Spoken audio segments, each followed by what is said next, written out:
Hi everyone, welcome in my YouTube channel Eco Accounts Tutorial by Jina and don't forget subscribe and like।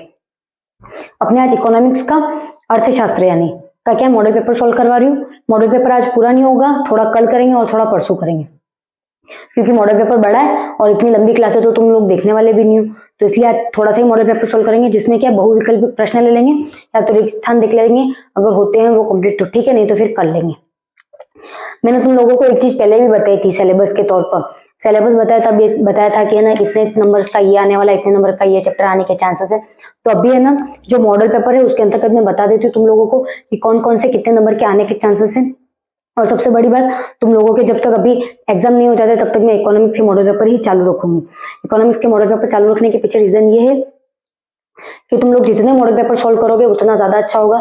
तुम्हारे passing number तो आ ही जाएंगे जिन्होंने बिल्कुल भी पढ़ाई नहीं की उन्होंने, और जिन्होंने पढ़ाई कर ली है और उन्होंने बहुत अच्छे से याद कर लिया तो उनकी क्या हो जाएगी, प्रैक्टिस हो जाएगी। उनको पता रहेगा कि यहाँ से इतने क्वेश्चन बन सकते हैं, तो उस चैप्टर पे क्या करेगा, ज्यादा फोकस करेगा, तो उसके बहुत अच्छा रिजल्ट बन सकता है। तो तुम लोगों पे डिपेंड करता है कि तुम लोगों को किस तरीके से हैंडल करना है।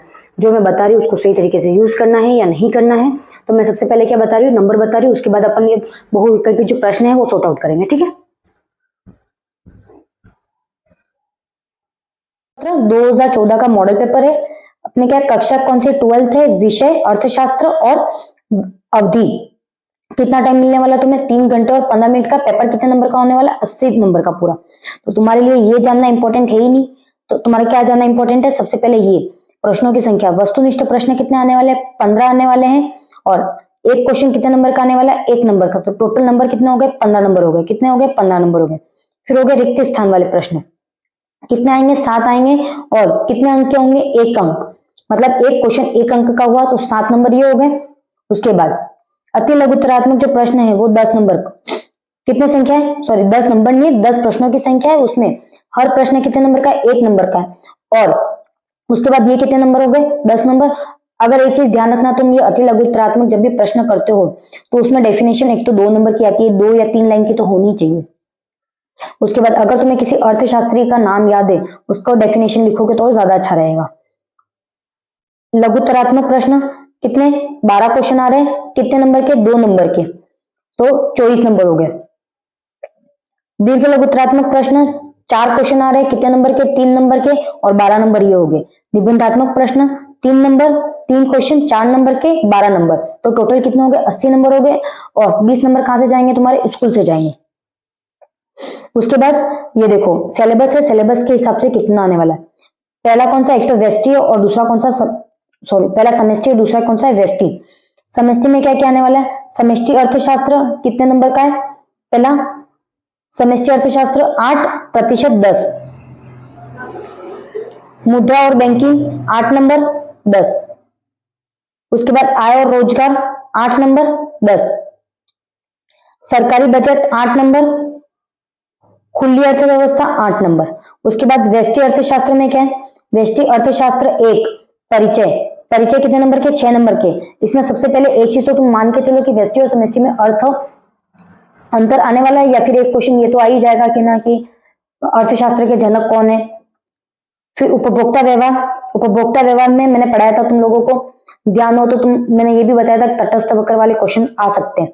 तो ये कितने नंबर का आ रहा है, 12 नंबर का आ रहा है, तो उसको अच्छे से देख लेना। उत्पादन तथा लागत की अवधारणा कितने नंबर का है, 12 नंबर का। और पूर्ण प्रतिस्पर्धा कितने नंबर की है, 10 नंबर की। तो टोटल कितने नंबर हो गए, 80 हो गए। और ऐसा नहीं है कि थोड़े बहुत ऊपर नीचे हो सकते हैं, बट इतना भी ऊपर नीचे नहीं होने वाला है, तो इतना लोड लेने की जरूरत नहीं है, ठीक है। 80 नंबर का पूरा पेपर है। और उसके बाद जब देखेंगे अपन नेक्स्ट में, तो नेक्स्ट में तो ये प्रश्न की इतनी इतनी संख्या आने की चांस है और कुछ नहीं। एक बार स्क्रीनशॉट ले लो इसका, तुम इसको मैं नहीं समझाऊंगी तब भी चल जाने वाला, इसलिए ले लिया। उसके बाद यहाँ पर कुछ नियम है जो तुम लोगों को देखने हैं, क्योंकि अपन जब भी एग्जाम देने जाते हैं तो कोई नकल तो लेके मत जाना। दूसरी बात, जो प्रश्न पेपर है आपके, उस पेपर पे क्या करना, पहले तो तुम्हारा जो रोल नंबर हो वो लिख देना। सभी प्रश्न करने अनिवार्य है, ऐसा भी नहीं है सारे करने अनिवार्य, कुछ छोड़ भी सकते हो, बट जितना करोगे उतना अच्छा है। प्रत्येक प्रश्न का उत्तर दी हुई उत्तर पुस्तिका में ही लिखना है, जब तुम लोगों को पुस्तिका देंगे उसी में करना है। जिन प्रश्नों में आंतरिक खंड है उन सभी के उत्तर एक साथ ही लिखे। मतलब सेक्शन बटे हुए, इस टाइप के सेक्शंस बटे हुए मैं बताती हूँ। ये दिख रहे सेक्शन तुम लोगों को इस टाइप के, अगर खंड ए तो एक एक खंड के सारे क्वेश्चन आंसर एक में ही करने, तो वो लोग तुम देख लेना, ठीक है। अगर तुम लोग अलग अलग भी करते हो तो भी एक बार खंड का नाम लिख देना, ताकि क्या है कि उनको पता चले कि क्वेश्चन यहां से आया है। अब मैं क्वेश्चन आंसर बता रही हूँ। मैंने तुम लोगों को बता दिया था कि कौन सा चैप्टर कितने नंबर के आने वाले हैं, उसके बाद कौन से ना क्वेश्चन से कितने नंबर्स के आने वाले हैं, ये सारा बता दिया था। अब किस तरीके से उसको सॉल्व करना है वो भी मैं बता दूंगी आगे, जिस तरीके से अपना मॉडल पेपर सॉल्व होता रहेगा उस तरीके से, ठीक है। अब है बहुविकल्पिक प्रश्न। सबसे पहला है, आधुनिक अर्थशास्त्र के जनक के रूप में किसे जाना जाता है। तुम लोगों ने जब फर्स्ट चैप्टर पढ़ा था व्यष्टि अर्थशास्त्र में, उसके अंतर्गत मैंने लिखवाया था कि जनक कौन है, फिर है ना व्यष्टि और समष्टि के कौन थे, ये सारी चीजें मैंने लिखवाई थी तुम लोगों को याद हो तो है ना। आधुनिक अर्थशास्त्र के जनक कौन है, मेरे को ना कमेंट भी करते रहना, ताकि है ना मेरे को याद पता चले कि तुम में से किसने सही से है ना क्लास अटेंड की है, किसने सही से नहीं की है।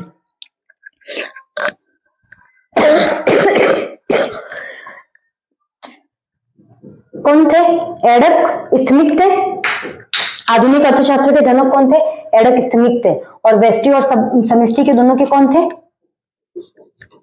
ये मैंने फर्स्ट क्लास में बताया था, ये भी आ सकता है व्यष्टि और समष्टि के, रेगनर फिशर थे, ठीक है। अब है मानवीय श्रम का प्रतिफल।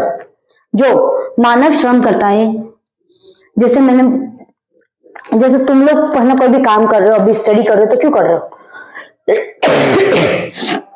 तुम्हारे स्टडी करने के पीछे क्या रीजन है, कि तुम्हारा नंबर अच्छा आ जाए और अभी जो एग्जाम आने वाले हैं उसमें तुम पास हो जाओ, ठीक है। अब यहाँ पर क्या बोला है, मानवीय, मतलब क्या है, कोई भी व्यक्ति मानव श्रम कर रहा है, कार्य कर रहा है, तो वो क्यों करेगा, लगान के लिए करेगा, ब्याज के लिए करेगा, लाभ के लिए करेगा, मजदूरी के लिए करेगा। मजदूरी क्या होती है, लगान क्या होती है, पहले तो लगान क्या होती है, तुम लोगों ने पहले जमाने में देख रखा होगा मूवियों में कि लगान वसूलते थे, इस है ना भूमि पर इतना लगान लेना, इस भूमि पर इतना लगान लेना, तो हर एक चीज पे लगान लिया जाता था। अब श्रम किसके लिए करेंगे, लगान के लिए करेंगे क्या, पॉसिबल ही नहीं है। ब्याज कैसे मिलता है, अपने पास कुछ इनकम होगी तब ब्याज प्राप्त होगा, अपने पास की इनकम ही नहीं है तो कहां से ब्याज प्राप्त हो जाएगा। उसके बाद लाभ, प्रॉफिट कब प्राप्त होता है, अपन कुछ चीज बेचते हैं या फिर ना अपन कोई बिजनेस कर रहे हैं तो उसके अंतर्गत अपन को प्रॉफिट प्राप्त होता है। बट यहाँ पर क्या बोल रहा है, श्रम करने के लिए बोल रहा है। श्रम से क्या प्राप्त होता है, कौन सा प्रतिफल प्राप्त होता है, मजदूरी प्राप्त होती है। क्या होती है, मजदूरी। तो इसका आंसर क्या है, डी। क्या प्राप्त होता है, मजदूरी। किससे प्राप्त होता है, मानवीय श्रम से क्या प्राप्त होता है, मजदूरी प्राप्त होती है। उसके बाद लिखा हुआ यहाँ पे, निम्न में से कौन सा समस्त मौद्रिक संसाधन है। मौद्रिक का मतलब यहाँ पर किसको करना है, मौद्रिक को एम से दर्शाना है। डिनोट किससे करना है, एम से करना है। अब यहाँ पर M1, M2, M3 और M4 लिख रखे हैं, तो मौद्रिक संसाधन, तो यहाँ पर मौद्रिक संसाधन क्या क्या है पहले तो वो बताना। तो सबसे पहले क्या है, M1, M2, M3 और M4 का मैंने चारों के लिख दिए फॉर्मूले। उसमें सबसे पहले क्या है, M1 में क्या है, C plus DD plus OD। C का मतलब क्या है, यहाँ पर लोगों के पास रखी करेंसी, करेंसी का मतलब क्या है, मनी। करेंसी का मतलब क्या है, मनी। या तो किसी के बैंक के पास हो सकती है, किसी व्यक्ति के पास होती है, बट यहाँ पर क्या बोला गया, लोगों के पास, जो व्यक्ति है उनके पास। उसके बाद DD का मतलब क्या है, यहाँ पर मांग जमाए व्यावसायिक एवं सरकारी बैंकों के पास।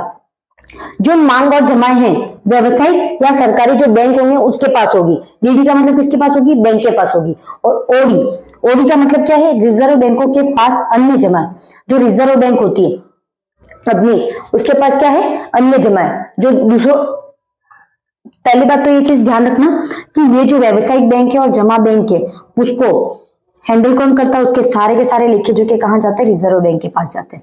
आरबीआई सुना ना शॉर्ट फॉर्म में, आरबीआई तो किसके पास जाता है, आरबीआई के पास जाता है। तो हर एक चीज की, तो इन बैंकों को भी, जो नॉर्मल व्यावसायिक बैंक होते हैं और सरकारी बैंक होते हैं, उनकी कुछ इनकम होती है, तो उसका कुछ पार्ट कहाँ जाता है, रिजर्व बैंक के पास जाता है। उनको क्या रखने पड़ते हैं, उनके शेयर्स रखने पड़ते हैं, कुछ मनी के तौर पर रखने पड़ते हैं, कुछ और या तो है ना अपने ज्वेलरीज के तौर पर रख सकते हैं, अलग अलग करेंसी के तौर पर रख सकते हैं, वो किसी तरीके से भी रख सकते हैं, वो उनका है ना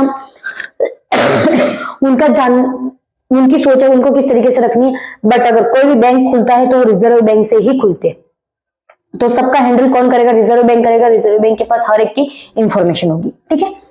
अब यहाँ पर क्या बोला है? मौद्रिक संसाधन। समस्त मौद्रिक संसाधन किसके अंतर्गत आ रहे हैं?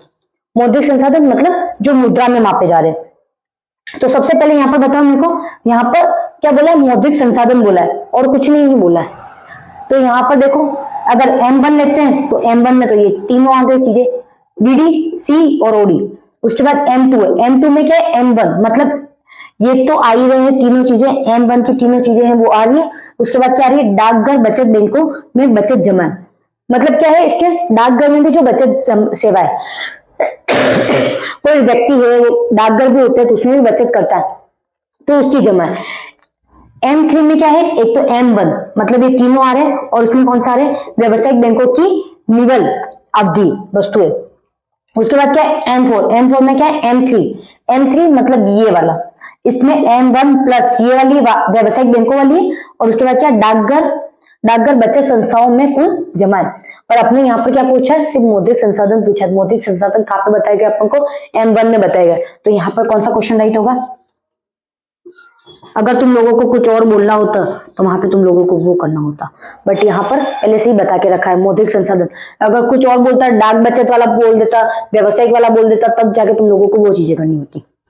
यहाँ पे बोला है सट्टा प्रायोजन के लिए मुद्रा की मांग निर्भर करती है। मतलब जो सट्टा प्रायोजन, सट्टा किसने खेला होगा? आजकल तो वो फोन में चल रहे, पता है कि है ना, इसमें इतना पैसा लगाओ, ये होगा, फिर जीतोगे तुम लोग। कुछ गेम्स खेलने होते हैं, वो क्या कर रहे हो तुम? एक तरीके का सट्टा ही लगा रहे हो। अगर जीते तो ठीक है, हारे तो फिर वो पैसे गए, वो वाली बात है ना। तो सट्टा प्रायोजन के लिए मुद्रा की मांग निर्भर करती किस पर करेगी? बैंक पर करेगी, लाभ पर करेगी, आय पर करेगी कि ब्याज पर करेगी? अब मुझे बताओ यहाँ पर बैंक कहां से आ गया? बैंक में पैसा कब जाता है? सबसे बड़ी बात, बैंक पर पैसा कब जाता है? अपने पास कुछ पैसे होंगे वो बैंक में डालेंगे अपन, कि बैंक ऑटोमेटिक अपने अंदर पैसे डालती है अकाउंट में? ऐसा तो कभी नहीं होता है। तो बैंक के पास हो नहीं सकता, तो ये काटो। अब यहां पर क्या बोला है? लाभ तो ऐसा जरूरी थोड़ी ना कि सट्टे में हमेशा लाभ हो। कुछ देंगे तब जाके लाभ प्राप्त होगा अपन को, तो ये भी नहीं हो सकता एक तो। और सट्टे से ब्याज प्राप्त होता है क्या? ब्याज प्राप्त भी नहीं होता, तो ये भी गया डी। बच्चा क्या? आय अपनी इनकम पर डिपेंड करता है। किस पर डिपेंड करता है? इनकम। अगर मेरी इनकम इतनी है तो मैं उससे ज्यादा करूंगी, अगर मेरी इनकम नहीं है तो वो नहीं होगा। अगर तुम्हारे पास जीरो इनकम है, तुम्हारे घर वाले तुम लोगों को पैसे ही नहीं देते, तब क्या करोगे तुम लोग? तब कर पाओगे क्या? इन्वेस्ट। ऐसे खेल पाओगे गेम? ऐसे गेम्स नहीं खेल पाओगे तब तुम। अब अगले क्वेश्चन, एक बार स्क्रीनशॉट ले लेना अगर किसी ने नहीं लिया हो तो। और ये मॉडल पेपर जो है वो बहुत अच्छे से एक बार कर लेना।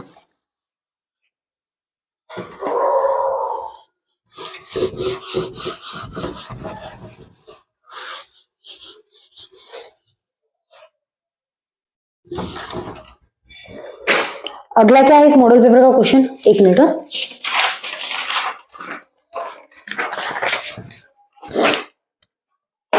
अपने कितने 5 क्वेश्चन हो चुके थे।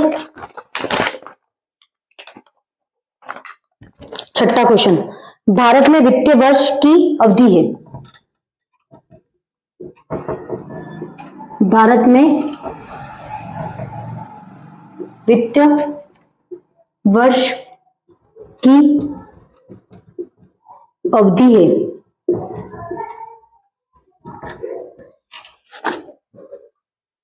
ए में है 1 जनवरी से 31 दिसंबर। बी में है 1 जुलाई से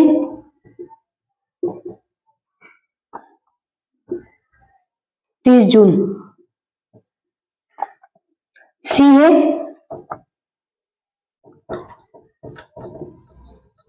1 अप्रैल से 31 मार्च। और डी है 1 मई से 30 अप्रैल।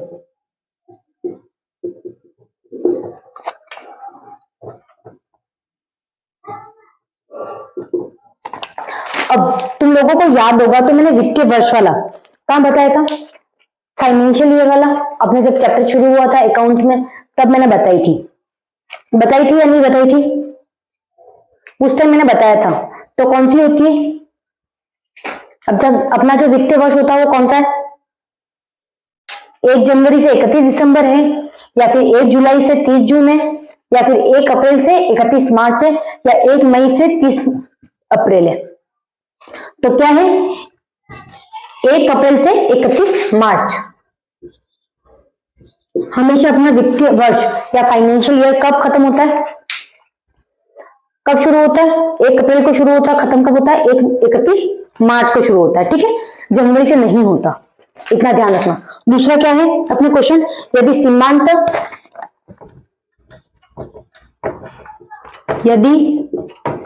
सीमांत उपभोग प्रवृत्ति 0.5 है तो सीमांत बचत प्रवृत्ति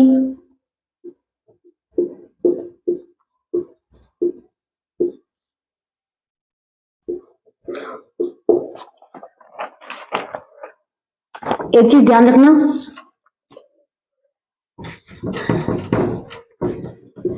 कि ये जो मॉडल पेपर है इसके जो ये अवसद वाले क्वेश्चन है बहुविकल्पी, वो है ना एएसओ की तैयारी कर रहे हैं उनके लिए भी इंपॉर्टेंट है, उनमें भी ऐसा ही आएगा पेपर, जो 11-12 के क्वेश्चन आ सकते हैं वो इसके रिलेटेड आ सकते हैं।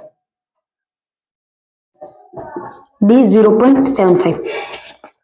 अब यहां पर सीमांत उपयोगिता प्रवृत्ति कितनी देके रखी है, 0.5 देके रखी है, कितनी देके रखी है, 0.5। क्या देके रखी है, सीमांत उपयोगिता प्रवृत्ति।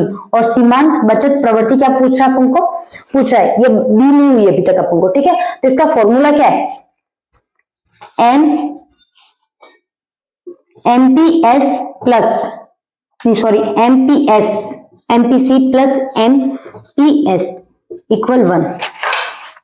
एमपीसी मैंने एस लिख दिया था पहले, इसका मतलब तो हो गया बचत सेविंग के लिए क्या आता है, एस आता है, और उपभोग के लिए क्या आता है, सी आता है। क्या आता है, उपभोग के लिए सी आता है। तो इसका फॉर्मूला है MPC plus MPS equal 1। MPC का क्या देके रखा आपको, 0.5 देके रखा है, प्लस एमपीएस का क्या देके रखा है, कुछ भी नहीं देके रखा है। तो तुम लोगों ने पहले ही देखा होगा कि यहाँ पर या तो एमपीएस ही लिखते या फिर क्या मान लेते, एक्स मानते उसको निकालने के लिए। तो फिर यहाँ पर क्या आएगा, 1 आ गया। अब एमपीएस इक्वल 1 तो 1 ही रहा, फिर इसको यहाँ प्लस में किस साइड लेके आए तो क्या हो गया, माइनस में हो गया, तो 0.5। तो एमपीएस कितना आ गया, 0.5 आंसर। तो यहां पर आंसर क्या है, बी। अभी तो मैंने ये दिया, ठीक है। अब अगला याद करो तुम, यहां पर 0.3 है, तब क्या आएगा आंसर, ये क्वेश्चन तुम्हारे लिए इस तरीके से चेंज हो सकता है, सेम वही क्वेश्चन आए जरूरी नहीं है।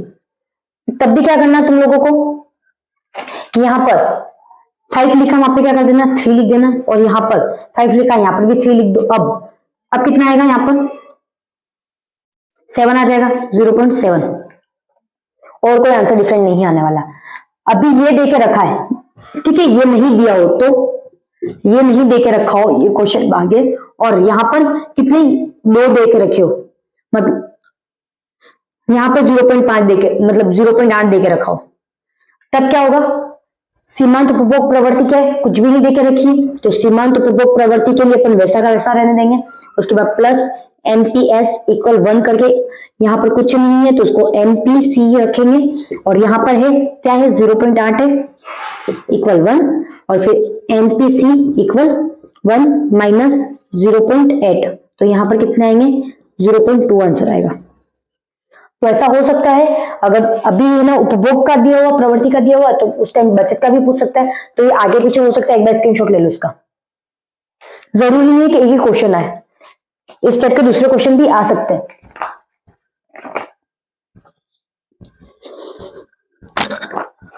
अब अगला क्वेश्चन है,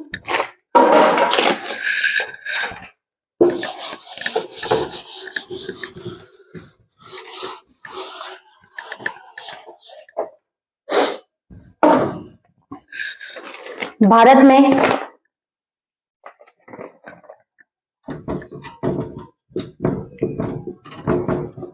वस्तु एवं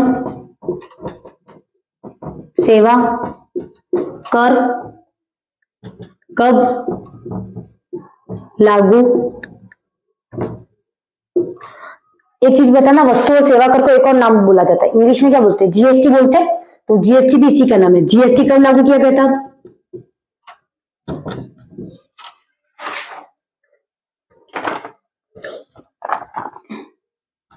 अप्रैल 2017, मई 2017, सी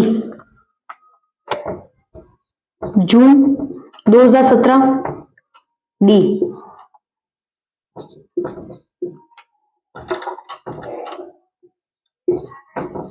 जुलाई 2017। अब यहां पर सबके साथ तो एक है, ये ध्यान रखना। डेट कौन सी है? फर्स्ट 1 अप्रैल 2017, 1 मई 2017 और 1 जून 2017 और 1 जुलाई 2017। तो कब लागू हुआ था जीएसटी, वस्तु एवं सेवा कर, कब लागू हुआ? 1 जुलाई 2017 को। आंसर क्या है इसका? डी है। क्या आंसर है? डी है। कब लागू हुआ वस्तु एवं सेवा कर? 1 जुलाई 2017 को। अब उसके बाद निम्न में से व्यापार खाते की मद नहीं है। निम्न में से व्यापार खाते की मद नहीं है। फर्स्ट है इसमें वस्तुओं का आयात,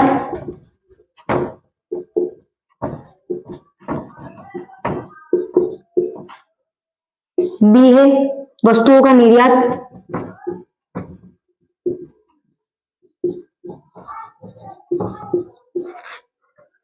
सी है ए और बी दोनों, ए व बी दोनों, और डी है इनमें से कोई नहीं।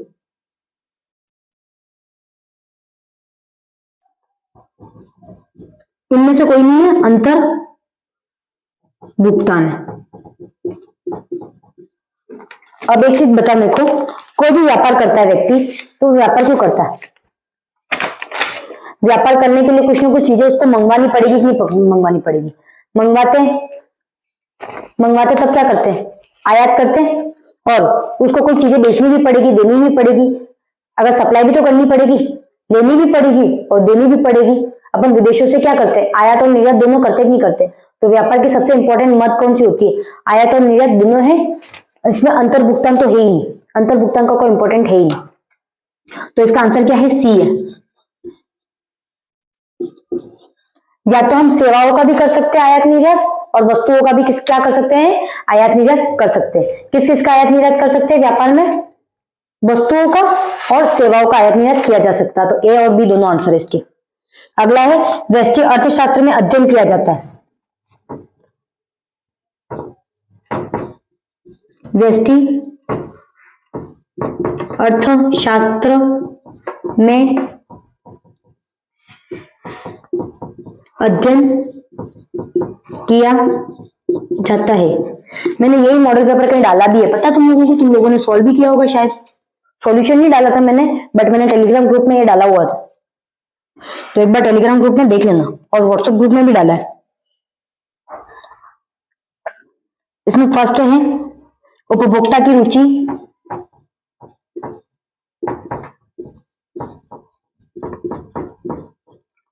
सेकंड है आर्थिक लागत, सॉरी आर्थिक लागत नहीं, एक फर्म का व्यवहार,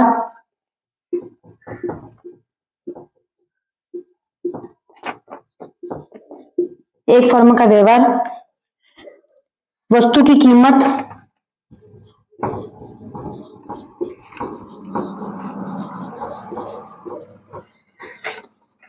डी है ये सभी।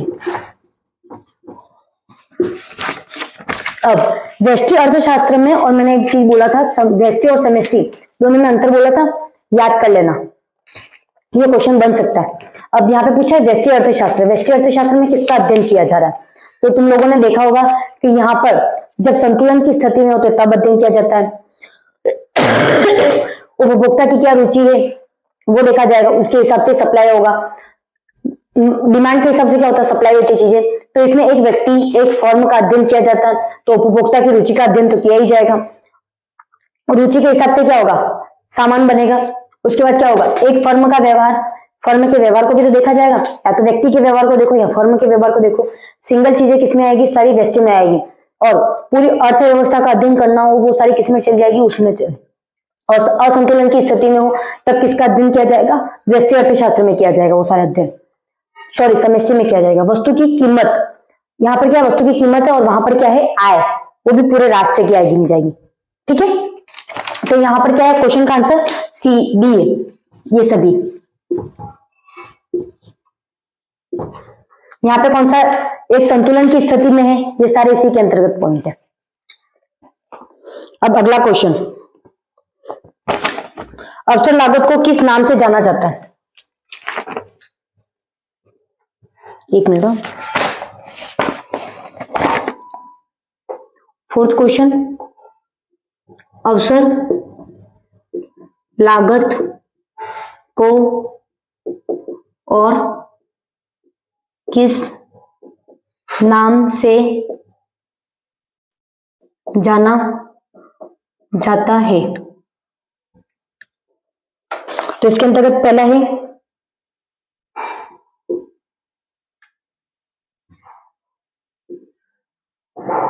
उपभोक्ता की आय,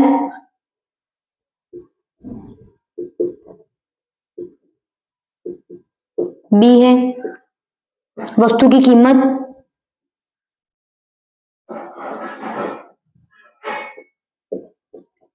सी है अ तथा ब, डी है इनमें से कोई नहीं।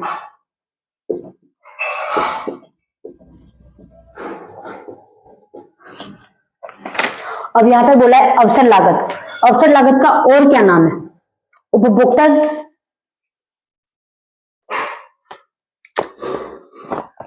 सॉरी क्वेश्चन में जो अबसद थे ना वो मैंने उल्टे लिख दिए, ये किसी और के। एक मिनट,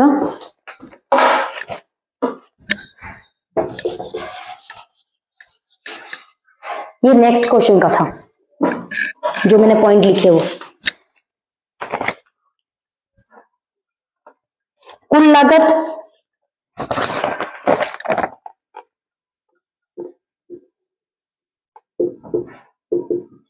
कुल लागत बी है, आर्थिक लागत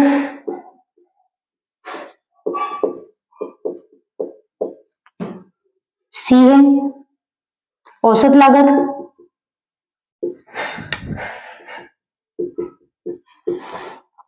डी है, सीमांत लागत।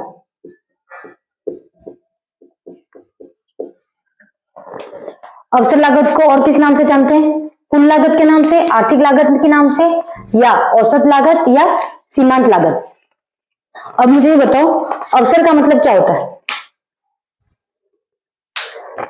कोई भी चीज जब अवसर आता है तब हमें मिलती है। या तो तुम लोगों ने देखा होगा कि जब अपने है ना किसान होंगे, किसान को देखो गेहूं आएगी तब क्या होगा, गेहूं की डिमांड बढ़ेगी तब उनको अवसर है, अवसर है कि नहीं अच्छे से इनकम करने का। या फिर तब है इनकम करने का जब गेहूं नहीं हो रहे और उसके बाद भी उनके पास गेहूं अवेलेबल है।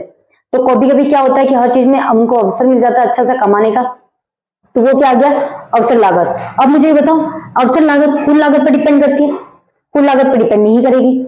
उसके बाद आर्थिक लागत पर डिपेंड करेगी, हो सकता है। औसत लागत, औसत लागत का मतलब क्या होता है? औसत और कुल क्या होता है, दोनों इक्वली है, सेम है। अवसर का मतलब, कुल का मतलब ये क्या होता है, सारी की सारी लागत, और औसत लागत का मतलब भी क्या होता है, वही होता है, उन दोनों के बीच का। सीमांत तो हो नहीं सकती, तो बचा क्या, आर्थिक लागत।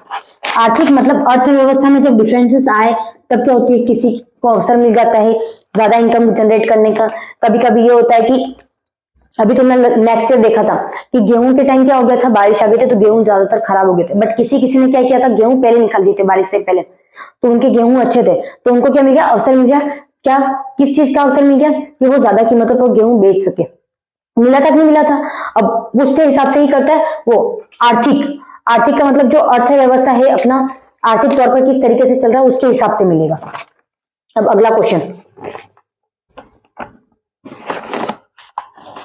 बजट रेखा में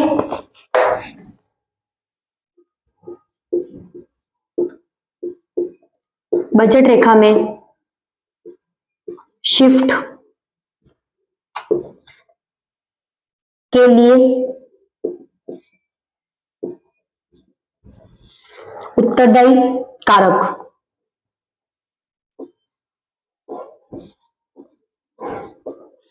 कारक है। पहला है, जो मैंने पहले पॉइंट लिख दिए थे वो इसके पॉइंट से, उपभोक्ता की आय, बी है वस्तुओं की कीमत,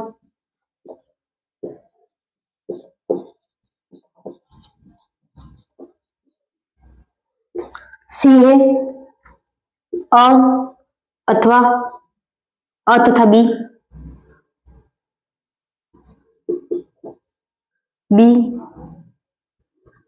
और सी है डी, इनमें से कोई नहीं।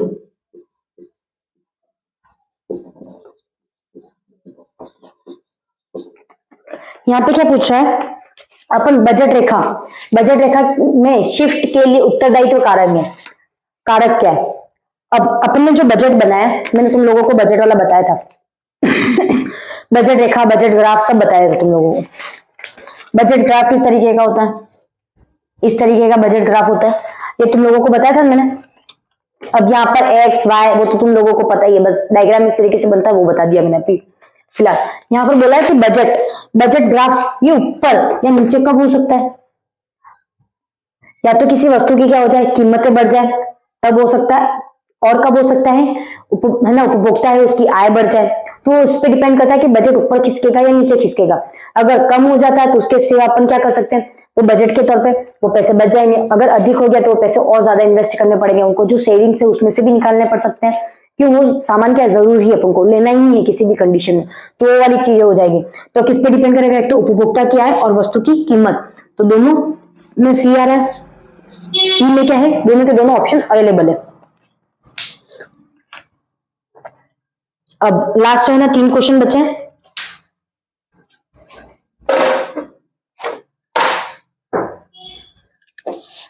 फिर मैं 3 क्वेश्चन होते ही 15 के 15 क्वेश्चन वापस रिपीट करवा दूंगी तुम लोगों को।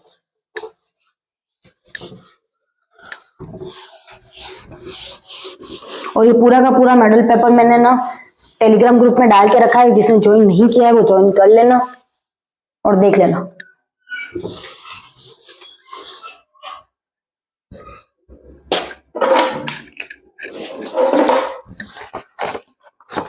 निम्न में से यू आकार का वक्र नहीं है,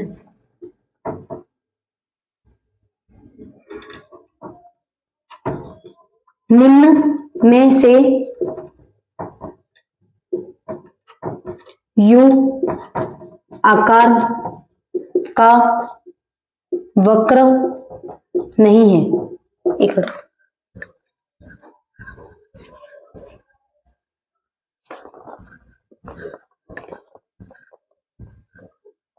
पहला है, इसके अंतर्गत ए है अल्पकालीन औसत लागत, बी है अल्पकालीन सीमांत लागत,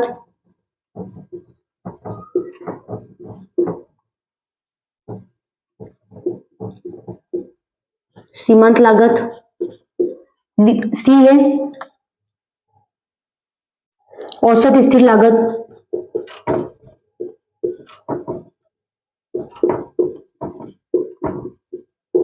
डी है औसत परिवर्तित लागत।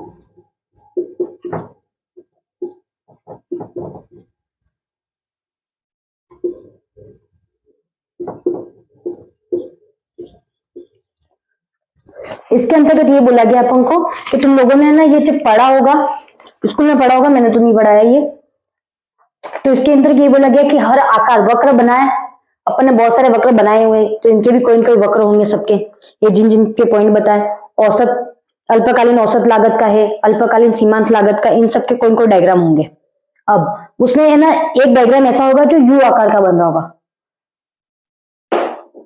कि ये सारे ही यू आकार के बन रहे होंगे। तो यहाँ पर क्वेश्चन क्या दिया हो गया है कि इसमें से यू आकार का नहीं बनने वाला कौन सा। इसका मतलब ये है कि सारे दूसरे कौन से बन रहे हैं, यू आकार के क्वेश्चन बन रहे हैं। कौन से बन रहे हैं, दूसरे यू आकार के बन रहे हैं, और इसमें एक है जो यू आकार का नहीं बन रहा, तो वो कौन सा है,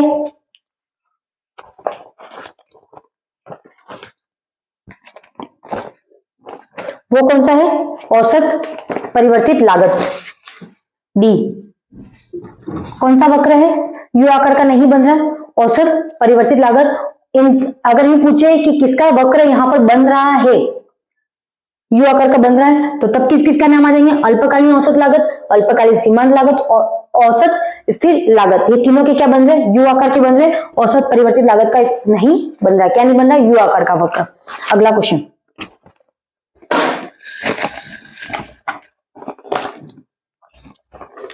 उत्पादन के सभी साधन परिवर्तित होते हैं।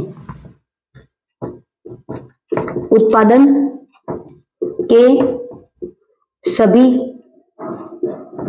साधन परिवर्तित होते हैं। दीर्घकाल में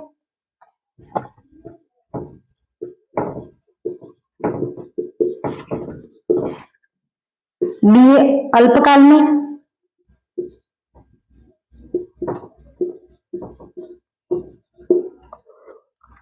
सी है, अति अल्पकाल, और डी है ये सभी। अब यहां पर क्या बोला है, उत्पादन के सभी साधन परिवर्तित होते हैं। किसमें परिवर्तन होगा मुझे ज्यादा वो बताओ, दीर्घकाल में होगा, अल्पकाल में होगा, या अति अल्पकाल में होगा, या ये सभी। अब मुझे बताओ दीर्घकाल में कितना टाइम होता है, 1 वर्ष का होता है, और दीर्घकाल में कितना टाइम होता है, 1 साल का होता है। अल्पकाल में कितना होता है, 1 साल से कम। और यहां पर क्या होगा, अति अल्पकाल में 1 साल, मतलब जो भी 8 महीने, 6 महीने, 3 महीने, 4 महीने, 5 महीने किसमें आएंगे, अति अल्पकाल में आएंगे, क्योंकि वो बहुत कम टाइम है। और अल्पकाल में आ सकते हैं 12 मंथ है, तो 12 मंथ तो पूरे तो नहीं आएंगे, 12 मंथ तो पूरे आएंगे तो वो किसमें चले जाएंगे, दीर्घकाल में चले जाएंगे। 9 महीने हैं, 10 महीने हैं, वो सारे किसमें आएंगे, अल्पकाल में आएंगे। तो परिवर्तन कहाँ होगा, ज्यादा परिवर्तित कहाँ होंगे, ये दीर्घकाल में परिवर्तित होंगे या नहीं होंगे, तो कहाँ होंगे ये परिवर्तित, दीर्घकाल में होंगे। तो इसका आंसर क्या है, ए। किसमें परिवर्तित होंगे, दीर्घकाल में परिवर्तित होंगे। लास्ट क्वेश्चन बचा, अधिमांग की स्थिति में बाजार कीमत होगी। अधिमांग की स्थिति में बाजार कीमत होगी।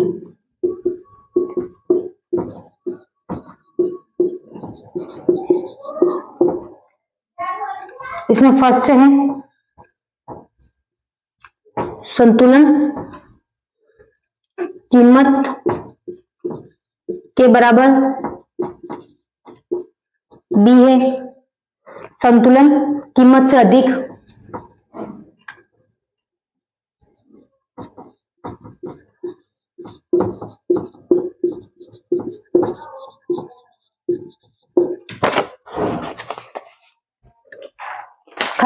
थर्ड है इसका संतुलन कीमत से कम,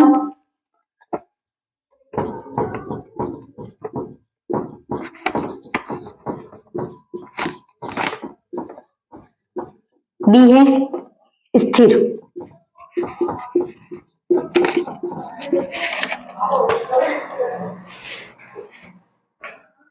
यहां पे ये बोला है अधिमांग की स्थिति में बाजार कीमत होगी। अधिमांग की डेफिनेशन क्या थी, अधिमांग का मतलब क्या है, अधिक मांग का मतलब ये है कि जो नॉर्मल डिमांड थी, जो नॉर्मल क्या अपन जितनी मांग कर रहे थे उससे ज्यादा मांग क्या होगी, बढ़ गई, तो वो कौन सी स्थिति कहलाएगी, अधिमांग कहलाएगी। अब मुझे बताओ उस टाइम सप्लाई कम है, डिमांड ज्यादा है, तब क्या होगा, कीमत बढ़ेगी या कम होगी, कीमत क्या होगी, बढ़ेगी, तो संतुलन कीमत क्या होगी, अधिक होगी, क्या होगी उस टाइम, अधिक होगी। अगर यहां पर बोला है अधिमांग की स्थिति नहीं है तब क्या होगा, अधिमांग नहीं है, नॉर्मल मांगे, तब क्या होगा, स्थिर रहेगी। क्या अधिमांग की स्थिति नहीं है, सिर्फ मांग की स्थिति है, तब क्या होगी, स्थिर होगी। अगर यहाँ अधिक सप्लाई है, अधिक पूर्ति है, मांग की जगह अधिक पूर्ति है, तो उस टाइम क्या होगा, अगर अधिक पूर्ति है तब उसका आंसर क्या होगा, पूर्ति अधिक है तब क्या होगी, कीमतें क्या हो जाएगी, संतुलन कीमतें कम हो जाएगी, क्या होगी, संतुलन कीमत कम हो जाएगी। अगर ये पूर्ति ही रही तो भी क्या हुआ, स्थिर होगी या संतुलन कीमत बराबर होगी, इन दोनों में कोई डिफरेंट नहीं है, दोनों एक ही चीज है। बट एक चीज ध्यान रखना, अधिमान और इसका। अब मैं है ना सारे क्वेश्चन रिपीट करवा रही हूँ एक बार, तो तुम दो देख लो एक बार, डबल बार रिपीट हो जाएंगे तो याद हो जाएंगे तुम्हें। सबसे पहला क्वेश्चन था अपने, आधुनिक अर्थशास्त्र के जनक के रूप में किसे जाना जाता है, एडम स्मिथ को जाना जाता था, वही वेगनर फिशर को क्या कहा जाता है, वेस्टी और समष्टि के, ठीक है। अब मानवीय श्रम का प्रतिफल क्या है, मजदूरी। उसके बाद निम्न में से कौन सा समस्त मौद्रिक संसाधन है, M1। सट्टा प्रयोजन के लिए मुद्रा की मांग निर्भर करती है, किस पर निर्भर करती है, ब्याज पर निर्भर करती है। यदि सीमांत उपभोग प्रवृत्ति 0.5 है तो सीमांत बचत प्रवृत्ति क्या होगी, तो मैंने इसका फॉर्मूला लिखाया था तुम लोगों को, MPC प्लस MPS इक्वल 1। अब उसके हिसाब से सॉल्व कर देना, जो दिया हुआ वो देख लेना और जो नहीं दिया हुआ वो भी देख लेना। भारत में वित्तीय वर्ष कौन सा कहलाएगा, 1 अप्रैल से 31 मार्च। भारत में वस्तु एवं सेवा कर कब लागू हुआ, GST कब लागू हुआ, 1 जुलाई 2017 को। फिर निम्न में से व्यापार खाते की मद नहीं है, कौन कौन सी नहीं है यहाँ पर, वस्तुओं का आयात था, वस्तुओं का निर्यात भी है, वस्तुओं से दोनों का निर्यात और आयात होता है। अब अंतर भुगतान नहीं है इसके अंतर्गत, ठीक है। और मैंने शायद एक क्वेश्चन इसमें थोड़ा डिफरेंट कर दिया था कि कौन सी मद है, ये लिख दिया था, अगर नहीं है तब लिख देना अंतर भुगतान, और है तब आयात निर्यात लिख देना, ठीक है। व्यष्टि अर्थशास्त्र में अध्ययन किया जाता है, किस किस का किया जाता है व्यष्टि अर्थशास्त्र में, सबसे पहली चीज तो ये ध्यान रखना चाहता ये चीज ध्यान रखना तुम, एक फर्म है, एक व्यक्ति है, उनकी क्या रुचि है, उनको कितनी पूर्ति चाहिए, उन चीजों का ध्यान रखा ही जाएगा। उसके बाद जब संतुलन की स्थिति में होगा तब अध्ययन किया जाता है, ये सब क्या है। और यहाँ पर किसका, कीमत का अध्ययन किया जाता है। तो ये सारी चीजें किसके अंतर्गत आ गई, किसमें आ गई, व्यष्टि में। और समष्टि में क्या होगा, जब असंतुलन की स्थिति में तब अध्ययन किया जाएगा। उसके बाद इसके अंतर्गत राष्ट्रीय आय को देखा जाता है, तो वो सारी चीजें उसके अंतर्गत चलेगी। तो इन दोनों में डिफरेंट याद कर लेना, कहीं कहीं टपक ही जाएगा ये क्वेश्चन, मतलब आ जाएगा। फिर एक बजट रेखा के शिफ्ट के लिए उत्तरदायित्व कारक, मतलब बजट रेखा ऊपर या नीचे हो उसका क्या उत्तरदायित्व कारण है, और बजट का ग्राफ भी बना के बताया था मैंने। उपभोक्ता की आय और वस्तु की कीमत दोनों क्या है, कारण है इसके, ठीक है। अगला है, निम्न में से यू आकार का वक्र नहीं है, तो औसत परिवर्तित लागत क्या है, वक्र नहीं है, दूसरे सारे हैं। अगर यही पूछता है कि यू आकार का वक्र है, तब तुम लोगों को क्या लिखना पड़ता, इन तीनों को ही लिखना पड़ता। कौन कौन से, अल्पकालीन औसत लागत, अल्पकालीन सीमांत लागत और औसत स्थिर लागत। उसके बाद है, उत्पादन के सभी साधन परिवर्तित होते हैं, कब परिवर्तित होते हैं, दीर्घकाल में परिवर्तित होते हैं। अधिमान की स्थिति में बाजार कीमत होगी संतुलन कीमत के बराबर, संतुलन कीमत से अधिक, या संतुलन कीमत के कम और स्थिर, तो क्या होगी, संतुलन कीमत के अधिक होगी। पूर्ति का होगा तब भी क्या होगा, मैंने बता दिया। तो आज के लिए इतना ही। अब जो कल दूसरा पेपर जो बचा हुआ आधा, वो अपन कल करेंगे। और ये ASO के लिए भी इंपॉर्टेंट क्वेश्चन है, एक बार देख लेना। 11-12 का सिलेबस भी आता है उसके अंतर्गत, तो ये चीजें आएगी। इसमें से 1-2 क्वेश्चन भी आ गए तुम्हारे, अच्छा ही होगा। और दूसरे जो मॉडल पेपर बचे हुए वो भी मैं करवाऊंगी, ठीक है। और अभी भी यूं लग रहा है कि और करने हैं, या फिर कुछ है समझ में नहीं आया, या कुछ गलत क्वेश्चन बता दिया हो, आंसर गलत बता दिया, तो वो कमेंट कर देना तुम लोगों को आता हो तो। And don't forget subscribe and like. Okay bye.